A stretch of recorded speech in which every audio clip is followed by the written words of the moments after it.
As promised, I wanted to show you how I stamped this image using the Cosmic Shimmer Watercolour paints. As you can see, look, if I point it towards the window, you can just about catch how shiny these paints are with the mica.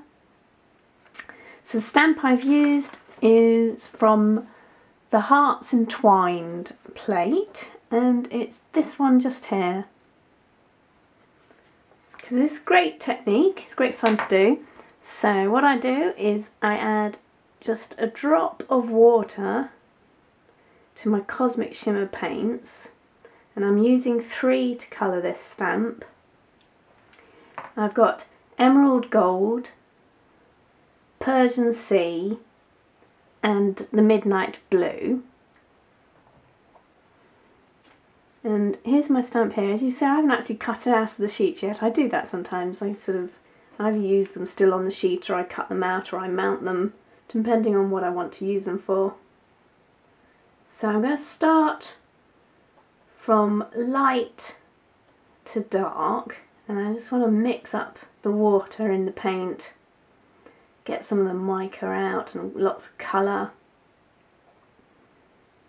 There you go, and then I'm just going to apply it directly onto the stamp.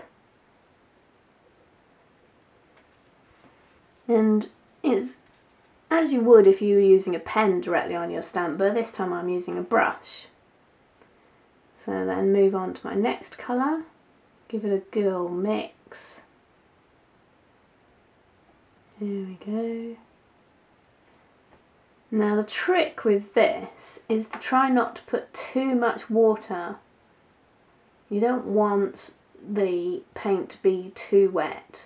You're going to lose a little bit of definition anyway when using this technique. I wouldn't worry about that. It all adds to the texture. There we go.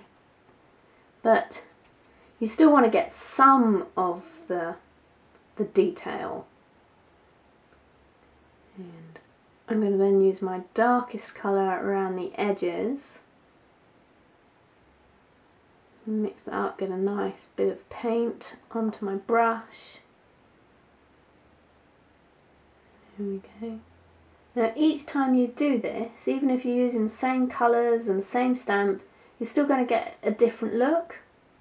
It's one of those nice random techniques.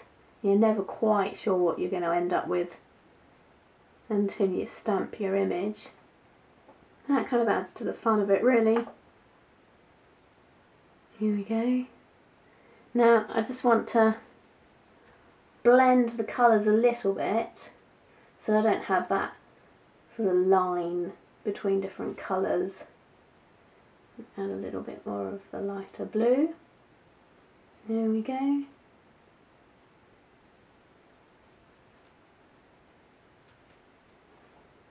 There we are. Okay, so the next part is to get a piece of card and press it onto the stamp. Give it a good old press.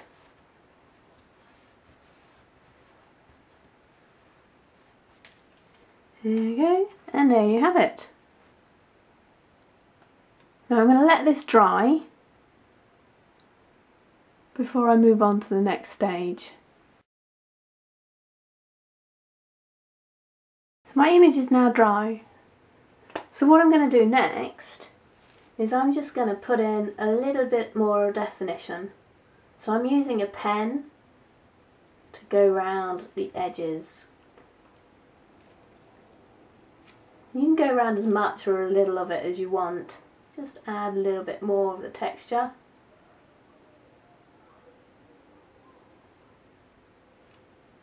There you go. And as you can see from the one I finished, you really get a good effect. And it's quite fun to do as well. So I hope you enjoy this one. Have fun!